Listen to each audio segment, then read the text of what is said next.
नमस्कार दोस्तों, स्वागत है आपका आज के मुख्य समाचार में, जिसमें सबसे पहली और बड़ी खबर में जिक्र महाराष्ट्र का। शिंदे समर्थक विधायक के दफ्तर में हुई तोड़फोड़ तो राउत बोले आक्रोश नहीं रोक सकते। दूसरी बड़ी खबर में जिक्र होगा कि संजय राउत का दावा, मुंबई लौटते ही साथ आएंगे बागी विधायक, पैसे के बल पर कोई नहीं कर सकता शिवसेना को हाईजैक। और तीसरी बड़ी खबर में आपको बताएंगे कि बागी विधायकों की खरीद फरोख्त की कीमत 50 करोड़ रुपए, एनसीपी ने लगाया ये बड़ा आरोप।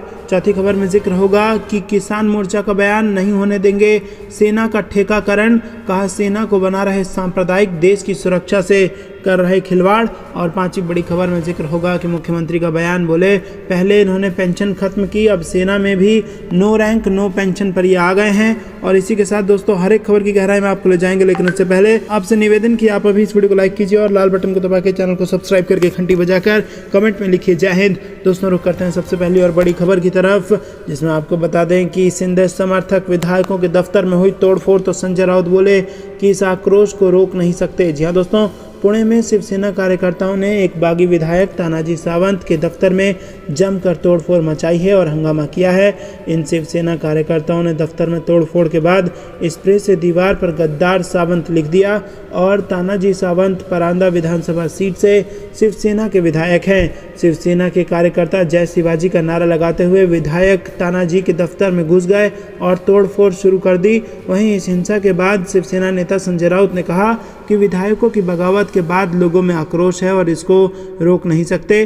तानाजी सावंत का जिक्र आने पर संजय राउत ने बेहद आक्रामक भाषा का इस्तेमाल करते हुए कहा कि वो कांग्रेस से शिवसेना में आए थे और ये उनकी पहली विधायकी है। उन्होंने कहा कि ऐसे लोगों को हम कपड़े उतार कर सड़क पर खड़ा करते हैं। बता दें कि तानाजी सावंत इस समय असम के गुवाहाटी में बागी विधायकों के साथ मौजूद हैं। संजय राउत ने इस हिंसा पर कहा कि ये महाराष्ट्र के लोगों का गुस्सा है, महाराष्ट्र में ऐसा नहीं चलता है और गुस्सा रहना भी चाहिए। ये शिवसेना की आग है और हम इस आग को कभी बुझने नहीं देते हैं। ये बाला साहेब ठाकरे ने हमसे कहा है, ये राख नहीं होनी चाहिए। इस आग को जलते रहने के लिए 2 संविधा की जरूरत है, उसे डालते रहना चाहिए। इसी के साथ शिवसेना नेता ने कहा कि आप हमारे विधायकों को किडनैप करेंगे, उन्हें सिक्योरिटी देंगे और हम अपना गुस्सा नहीं निकालेंगे।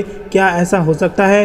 क्या हम नामर्द हैं? हम नामर्द नहीं हैं। ज़्यादा क्या होगा, सत्ता चली जाएगी, सत्ता और बहुमत आती जाती रहती है। संजय राउत ने कहा कि असली शिवसेना ठाकरे नाम से जुड़ा है। शिंदे, राणे, भुजबल, ये लोग आते रहते हैं और आते रहेंगे और चले जाएंगे। अगर कोई कहता है कि हम बाला साहेब के भक्त हैं तो आप भक्ति करो, पार्टी पर कब्जा मत करो। अगर कब्जा करोगे तो तलवार का जवाब तलवार से दिया जाएगा। संजय राउत ने कहा कि देवेंद्र फडणवीस को इस झमेले में नहीं पड़ना चाहिए, वो एक बार धोखा खा चुके हैं। उन्होंने कहा कि यह हमारा अंदर का मामला है, वो अगर इस मामले में पड़ेंगे तो उन्हें सबसे ज़्यादा तकलीफ होगी। संजय राउत ने कहा कि सेंट्रल पुलिस महाराष्ट्र के लोगों को सुरक्षा क्यों दे रही है? ये लोग गद्दार लोग हैं, आखिर सेंट्रल पुलिस उन्हें सुरक्षा क्यों दे रही है? संजय राउत ने कहा कि पीएम मोदी और अमित शाह को महाराष्ट्र के इस पछड़े में नहीं पड़ना चाहिए। दोस्तों रुक करते हैं अगली बड़ी खबर की तरफ। संजय राउत का दावा, मुंबई लौटते ही साथ आएंगे बागी विधायक, पैसे के बल पर कोई नहीं कर सकता शिवसेना को हाईजैक। जी हाँ दोस्तों, आपको बता दें कि महाराष्ट्र में जारी सियासी संकट के बीच शिवसेना नेता संजय राउत ने बड़ा दावा किया है। शिवसेना नेता संजय राउत ने कहा कि हमें यकीन है कि एक बार बागी विधायक मुंबई वापस आ जाएंगे, वो फिर से हमारे पक्ष में लौट आएंगे। साथ ही उन्होंने देवेंद्र फडणवीस को भी सलाह दी है। उन्होंने कहा है कि देवेंद्र फडणवीस को सलाह दूंगा कि इस मामले में शामिल ना हो और कुछ भी उनकी गरिमा के लिए बचा है उसे बचाएं, हम चुनाव में एक दूसरे को देखेंगे। इसी के साथ आपको बता दें कि शिवसेना नेता संजय राउत ने कहा कि हमारी आज की कार्यकारिणी की बैठक बहुत महत्वपूर्ण है। इस बैठक में कई निर्णय होंगे। ये पार्टी राज्य और देश में बहुत बड़ी पार्टी है और इस पार्टी को बनाने में बाला साहेब जी, उद्धव जी और सभी कार्यकर्ताओं ने खून पसीना बहाया है। इस पार्टी पर कोई आसानी से डाका नहीं डाल सकता है, केवल पैसे के दम पर कोई पार्टी नहीं खरीद सकता। अभी जो संकट है उसे हम संकट नहीं मानते, बल्कि ये हमारे लिए पार्टी विस्तार का बहुत बड़ा मौका है। बता दें कि शिवसेना ने दोपहर 1 बजे सेना भवन में पार्टी की राष्ट्रीय कार्यकारिणी की बैठक बुलाई है और मुख्यमंत्री उद्धव ठाकरे वीडियो कॉन्फ्रेंसिंग के जरिए इस बैठक में शामिल होंगे। इस बैठक में कई महत्वपूर्ण निर्णय लिए जा सकते हैं और इसके अलावा शिवसेना के बागी नेता एकनाथ शिंदे ने आगे की रणनीति पर चर्चा के लिए दोपहर गुवाहाटी के रेडिसन ब्लू होटल में एक बैठक बुलाई है। इस बैठक में बागी विधायक महाराष्ट्र के सियासी घटनाक्रम को लेकर मंथन करेंगे। दोस्तों रुक करते हैं अगली बड़ी खबर की तरफ। बागी विधायकों के खरीद फरोख्त की कीमत 50 करोड़ रुपए, एनसीपी ने लगाया बड़ा आरोप। जी दोस्तों, शिवसेना के बागी विधायकों के होटल में ठहरने और आने जाने की खर्च पर एनसीपी ने सवाल उठाए हैं। दोस्तों आपको बता दें कि महाराष्ट्र में राजनीतिक संकट के बीच शिवसेना के बागी विधायक कई दिनों से गुवाहाटी के एक 5 सितारा होटल रेडिसन ब्लू में ठहरे हुए हैं, जो कि एक बेहद ही महंगा होटल है। और इसी को लेकर राष्ट्रवादी कांग्रेस प्रवक्ता महेश तापसे ने कहा है कि बागी विधायकों के होटल और विमान का बिल कौन भर रहा है। उन्होंने ये भी कहा कि विधायकों की खरीद फरोख्त की कीमत 50 करोड़ बताई जा रही है। आखिर ये सच है क्या है, और अगर ऐसा है तो इसे किसने दिया। वहीं उन्होंने ये भी कहा कि ईडी और आईटी रेड करेगी तो ब्लैक मनी का सोर्स पता चलेगा। इस बीच बता दें कि राजनीतिक संकट भले ही महाराष्ट्र में हो, लेकिन इसका केंद्र असम का गुवाहाटी बना हुआ है। शिवसेना और महाराष्ट्र सरकार में शामिल तमाम बागी विधायक यहाँ के एक आलीशान 5 स्टार होटल में अपना वक्त बिता रहे हैं और इस पूरे सियासी ड्रामे के सूत्रधार एकनाथ शिंदे खुद यहाँ मौजूद हैं। बताया गया कि इस होटल में बागियों के लिए 70 कमरे बुक कराए गए हैं। वहीं विधायकों पर रोजाना लाखों रुपए खर्च भी किए जा रहे हैं। दोस्तों रुक करते हैं अगली बड़ी खबर की तरफ। किसान मोर्चा का बयान, बोला नहीं होने देंगे सेना का ठेकाकरण, कहा सेना को बना रहे सांप्रदायिक, देश की सुरक्षा से खिलवाड़। जी हाँ दोस्तों, संयुक्त किसान मोर्चा ने अग्निपथ योजना का विरोध किया है। केंद्र सरकार पर आरोप लगाया कि सेना को सांप्रदायिक किया जा रहा है और ठेके पर सैनिक लेना देश की सुरक्षा के साथ खिलवाड़ करना है। शुक्रवार को मोर्चा के संगठन ने विरोध में प्रदर्शन किया और आपको बता दें कि धरना कलेक्ट्रेट पर दिया गया और प्रदर्शन में अखिल भारतीय किसान महासभा, अखिल भारतीय किसान सभा, राजस्थान किसान सभा ने हिस्सा लिया। किसान मोर्चा ने अग्निपथ योजना वापस लेने की मांग करते हुए कहा कि सेना का ठेकाकरण नहीं होने देंगे, सेना का सांप्रदायिकीकरण नहीं किया जाए। इस अवसर पर संयुक्त किसान मोर्चा की तरफ से राष्ट्रपति के नाम जिला कलेक्टर को ज्ञापन दिया, जिसमें 7 बिंदुओं से विस्तार से बताकर अग्निपथ योजना को सेना में ठेकाकरण की नीति बताते हुए सेना में भर्ती होने के इच्छुक बेरोजगार युवाओं के साथ धोखा तथा राष्ट्रीय सुरक्षा के साथ खिलवाड़ बताया। किसान सभा को संबोधित करते हुए वक्ताओं ने भाजपा पर कटाक्ष किया और किसान बोले कि योजना इतनी ही अच्छी है तो भाजपा नेता अपने बेटों को अग्निपथ योजना में अग्निवीर बनाएं। वक्ताओं ने आरोप लगाया कि कृषि कानूनों पर किसानों से मात खाकर केंद्र की मोदी सरकार ने किसानों के बेटों की सेनाओं में भर्ती रोककर किसानों से बदला लिया है। बहाली की उम्र में रिटायरमेंट एक भद्दा मजाक है। दोस्तों रुक करते हैं अगली बड़ी खबर की तरफ। मुख्यमंत्री बोले पहले इन्होंने पेंशन खत्म की, अब सेना में भी नो रैंक नो पेंशन आ गए। दोस्तों आपको बता दें कि मुख्यमंत्री भूपेश बघेल ने कर्मचारियों की पेंशन को लेकर भाजपा पर तीखा हमला किया। उन्होंने कहा कि सबसे पहले इन्होंने कर्मचारियों की पेंशन खत्म की और पुरानी पेंशन योजना लागू की तो केंद्र के पास जमा कर्मचारी अंशदान का पैसा नहीं लौट आ रहे हैं और ये 1 रैंक 1 पेंशन की बात करते थे, अब नो रैंक नो पेंशन पर आ गए हैं। रायपुर में पत्रकारों के अग्निपथ योजना से जुड़े सवालों पर मुख्यमंत्री भूपेश बघेल ने कहा कि सबसे पहले बात इन्होंने पेंशन खत्म किया, राजस्थान सरकार और हमने पुरानी पेंशन योजना लागू की। हम चिट्ठी लिख रहे हैं कि हमारे कर्मचारियों के अंशदान का जमा पैसा वापस कर दो, हम उसको वापस मांग रहे हैं, अभी तक वापस भी नहीं किया गया है। पहले 1 रैंक 1 पेंशन करते थे, अब नो रैंक नो पेंशन पर आ गए हैं। दोस्तों रुक करते हैं अगली बड़ी खबर की तरफ। यशवंत सिन्हा ने मोदी और राजनाथ से मांगा समर्थन, आडवाणी से आशीर्वाद, सोमवार को भरेंगे नामांकन। जी दोस्तों, अगले महीने होने वाले राष्ट्रपति चुनाव के लिए विपक्ष के साझा प्रत्याशी व पूर्व केंद्रीय मंत्री यशवंत सिन्हा ने भाजपा के शीर्ष नेता लालकृष्ण आडवाणी, पीएम नरेंद्र मोदी व रक्षा मंत्री राजनाथ सिंह को फोन कर समर्थन मांगा है और 84 वर्षीय सिन्हा अटल बिहारी वाजपेयी की सरकार में केंद्रीय वित्त व विदेश मंत्री रह चुके हैं। 18 जुलाई को होने वाले राष्ट्रपति चुनाव में एनडीए ने द्रौपदी मुर्मू को अपना प्रत्याशी बनाया है और मुर्मू ने शुक्रवार को पीएम नरेंद्र मोदी व अन्य वरिष्ठ नेताओं की मौजूदगी में नामांकन दाखिल किया। दोस्तों रुक करते हैं तरफ। उद्धव ठाकरे ने बागी विधायकों को दिया 24 घंटे का अल्टीमेटम, कहा वापस आते हैं तो ठीक वरना उठाएंगे ये कदम। जी हाँ दोस्तों, महाराष्ट्र में मचे सियासी बवाल के बीच अब शिवसेना चीफ और सीएम उद्धव ठाकरे ने बागी विधायकों को अल्टीमेटम दे दिया है और ठाकरे की तरफ से बागी विधायकों को 24 घंटे का वक्त दिया गया है। सूत्रों के हवाले से ये जानकारी सामने आई है और बताया गया है कि उद्धव ठाकरे ने अपनी करीबी वरिष्ठ नेताओं के साथ बातचीत में साफ तौर पर कहा था कि बागी विधायकों के पास 24 घंटे का वक्त है, अगर वो वापस आते हैं तो ठीक, वरना उनसे किसी तरह की कोई बात नहीं होगी। और इसी के साथ वरिष्ठ नेताओं के साथ बातचीत में उद्धव ठाकरे ने यह साफ किया कि अगर तय समय में बागी वापस नहीं आते तो इसके बाद ये लड़ाई आर पार की हो जाएगी। इस दौरान उन्होंने कहा कि हम हार मानने वाले नहीं हैं। उन्होंने सभी शाखा प्रमुखों को अपने अपने इलाके में बैठक करने को कहा और बता दें कि इससे पहले उद्धव ठाकरे ये साफ कर चुके हैं कि अगर पार्टी नेता चाहें तो वो इस्तीफा दे सकते हैं और पार्टी का पद भी छोड़ने के लिए वो तैयार हैं, लेकिन इसके लिए नेताओं को उनको सामने आकर ये बात कहनी होगी। दोस्तों, रुक करते हैं अगली बड़ी खबर की तरफ। महाराष्ट्र संकट के लिए भाजपा जिम्मेदार, गैर भाजपा सरकार को अस्थिर करने में जुटी रहती है। जी हाँ दोस्तों, तेजस्वी यादव का बड़ा आरोप। आपको बता दें कि महाराष्ट्र की सियासत में मचे उथल पुथल को लेकर भारतीय जनता पार्टी को जिम्मेदार बताते हुए राष्ट्रीय जनता दल के नेता और राज्य के पूर्व उप मुख्यमंत्री तेजस्वी यादव ने शुक्रवार को कहा कि जहां भी गैर भाजपा सरकार होती है वहां भाजपा सरकार को चैन से नहीं रहने देती, किसी भी तरह से तोड़ मोड़ कर भाजपा उसे अस्थिर करने में जुटी रहती है। पटना में पत्रकारों से चर्चा करते हुए तेजस्वी ने कहा कि महाराष्ट्र में भी ऐसा ही हो रहा है। उन्होंने कहा कि भाजपा चाहती है कि सरकार चलेगी तो उसी की चलेगी, नहीं तो नहीं चलेगी, ये तो तानाशाही है। उन्होंने कहा कि बिहार में लोगों ने भाजपा को नकार दिया था, लेकिन नीतीश कुमार पर दबाव बनाकर सरकार बना ली गई। अग्निपथ योजना के संबंध में पूछे जाने पर उन्होंने कहा कि छात्रों की मांग जायज़ है। उन्होंने कहा कि आखिर 4 साल बाद अग्निवीर कहां जाएंगे। उन्होंने सरकार द्वारा अग्निवीरों के संबंध में की जा रही घोषणाओं को भी झूठा करार दिया। तेजस्वी यादव ने कहा कि भाजपा और जेडीयू की सरकार ने देश और राज्य को बर्बाद कर दिया है। जो वादे किए गए थे वो पूरा हुआ क्या? उन्होंने कहा कि अग्निपथ योजना का विरोध होना चाहिए, लेकिन शांतिपूर्ण होना चाहिए। आपको बता दें कि सेना भर्ती के लिए प्रारंभ की गई योजना अग्निपथ का ऐसे तो कई स्थानों पर विरोध जताया गया, लेकिन सबसे अधिक हिंसा बिहार में हुई। दोस्तों, रुक करते हैं अगली बड़ी खबर की तरफ। उद्धव का क्या होगा एक्शन? मातोश्री में सीएम और पवार के बीच 2 घंटे तक हुआ मंथन। जी हाँ दोस्तों, महाराष्ट्र के राजनीतिक संकट में शह और मात का खेल जारी है।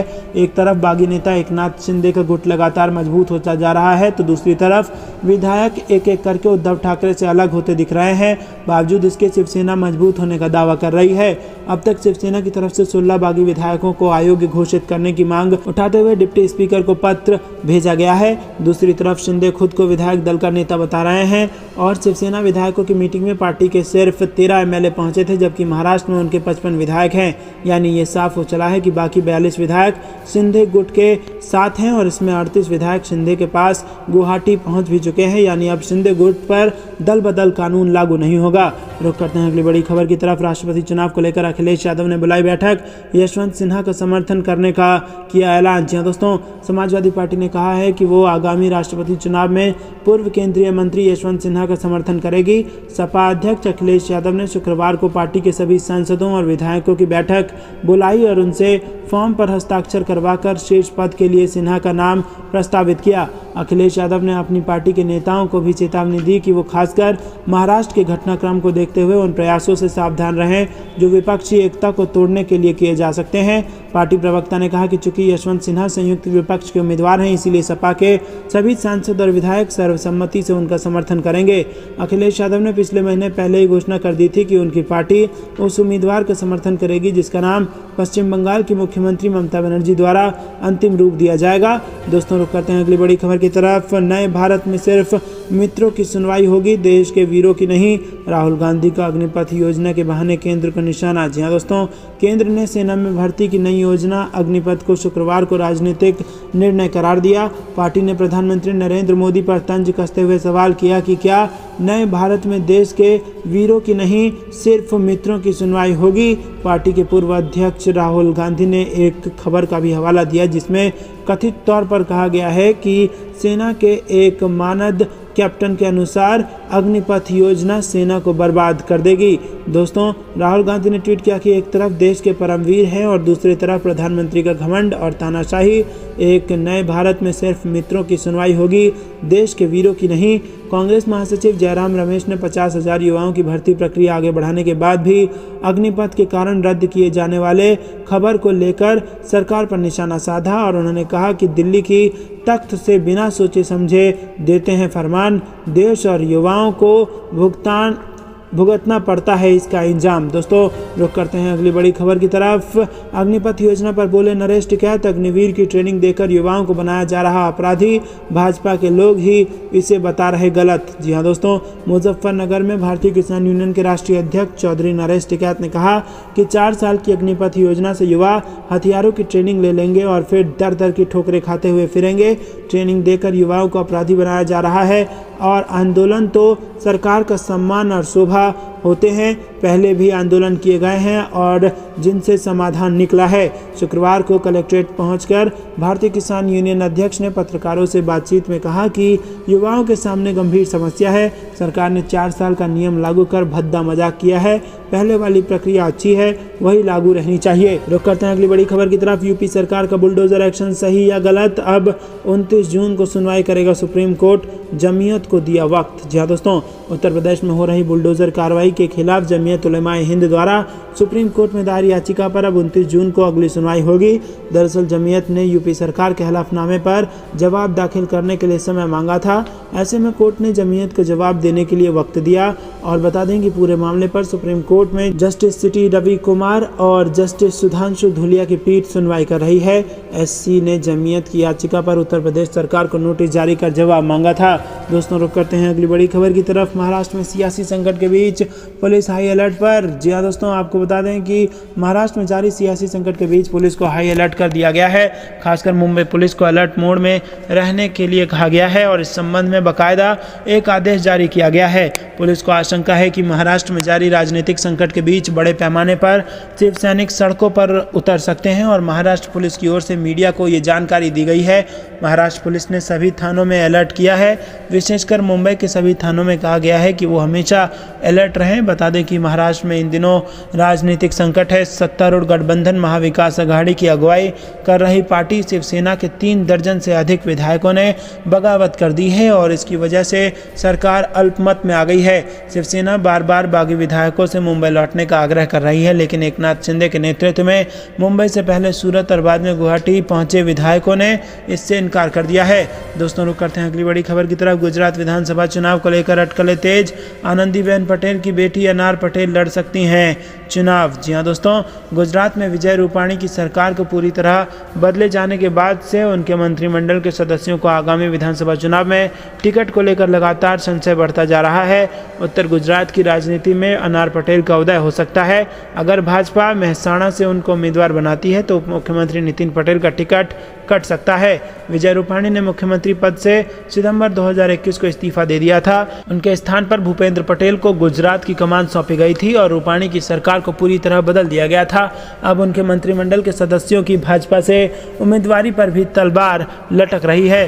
दोस्तों रुक करते हैं केंद्रीय मंत्री गजेंद्र सिंह शेखावत पर शिकंजा। विधायक खरीद फरोख्त मामले में मिला नोटिस। जी हाँ दोस्तों, आपको बता दें कि ये खबर गहलोत सरकार ने केंद्रीय मंत्री गजेंद्र सिंह शेखावत पर शिकंजा कसना शुरू कर दिया है और विधायकों की खरीद फरोख्त मामले में कोर्ट का नोटिस जारी किया है। वॉइस सैंपल लेने के संबंध में अधीनस्थ न्यायालय से जारी नोटिस भ्रष्टाचार निरोधक ब्यूरो ने 16 जून को दिल्ली में केंद्रीय मंत्री शेखावत को तामील करा दिया और मामले में जुलाई के प्रथम सप्ताह में अगली तारीख है। उल्लेखनीय है कि मामले में ब्यूरो ने करीब 1 साल पहले जयपुर महानगर के अधीनस्थ न्यायालय से केंद्रीय मंत्री गजेंद्र सिंह शेखावत का वॉइस सैंपल लेने की अनुमति देने का आग्रह किया था। दोस्तों रुक करते हैं अगली बड़ी खबर की तरफ। अग्निपथ पर बीजेपी एमपी वरुण गांधी ने खड़े किए सवाल। कहा, अग्निवीर पेंशन के हकदार नहीं तो मैं भी अपनी पेंशन छोड़ने को तैयार। जी हाँ दोस्तों, मोदी सरकार द्वारा हाल ही में आर्मी के लिए लाई गई अग्निपथ योजना का विरोध थमने का नाम नहीं ले रहा है। देश भर में इसका विरोध अभी भी जारी है और इस बीच अब बीजेपी के नेता ही सरकार की इस योजना पर सवाल उठा रहे हैं। बीजेपी सांसद वरुण गांधी ने एक बार फिर मोदी सरकार पर इस योजना को लेकर निशाना साधा है। वरुण गांधी ने ट्वीट कर कहा कि अगर अग्निवीर पेंशन के हकदार नहीं हैं तो मैं भी अपनी पेंशन छोड़ने को तैयार हूं। वरुण गांधी ने कहा कि अल्पावधि की सेवा करने वाले अग्निवीर पेंशन के हकदार नहीं हैं तो जनप्रतिनिधियों को ये सहूलियत क्यों मिल रही है। राष्ट्र रक्षकों को पेंशन का अधिकार नहीं है तो मैं भी खुद की पेंशन छोड़ने के लिए तैयार हूं। क्या हम विधायक सांसद अपनी पेंशन छोड़ ये नहीं सुनिश्चित कर सकते कि अग्निवीरों को पेंशन मिले। दोस्तों रुक करते हैं अगली बड़ी खबर की तरफ। हरियाणा में अग्निपथ के विरोध में सड़क पर उतरा संयुक्त किसान मोर्चा और कई शहरों में हो रहा है प्रदर्शन। जी हाँ दोस्तों, आपको बता दें कि संयुक्त किसान मोर्चा की ओर से किसान नेता जिला सचिवालय पहुंचे और नारेबाजी करते हुए अग्निपथ स्कीम का विरोध जताया। और इससे पहले किसान जाट धर्मशाला में एकजुट होकर उन्होंने बैठक की और बाद में लघु सचिवालय पहुंचने के बाद किसानों ने राष्ट्रपति के नाम जिला ट्रेजरी अधिकारी को ज्ञापन सौंप दिया। किसानों ने कहा कि इस योजना से युवाओं का भविष्य अंधकार में चला जाएगा और ये योजना किसी भी स्तर पर सहन नहीं की जाएगी। जब तक सरकार की ये योजना वापस नहीं लेती तब तक आंदोलन जारी रहेगा। बड़ा आंदोलन चलाने के लिए जल्द ही मीटिंग की जाएगी। दोस्तों रुक करते हैं अगली बड़ी खबर की तरफ। आयोग घोषित होंगे शिवसेना के 12 बागी विधायक। संजय राउत ने डिप्टी स्पीकर को पत्र लिख तुरंत की कार्रवाई की मांग। जी हां दोस्तों, महाराष्ट्र संकट के बीच बड़ी खबर सामने आ रही है। जानकारी के मुताबिक शिवसेना ने बागी विधायकों पर सख्त कार्रवाई करने की बात कही है और शिवसेना ने 12 विधायकों को अयोग्य ठहराने के लिए महाराष्ट्र विधानसभा के डिप्टी स्पीकर नरहरी जिरवाल को पत्र लिखा है। तो दोस्तों ये थी दिन में कुछ बेहतरीन और बड़ी खबरें। तक बने रहने के लिए बहुत बहुत धन्यवाद। देख रहे थे आपका अपना चैनल जय हिंद जय भारत।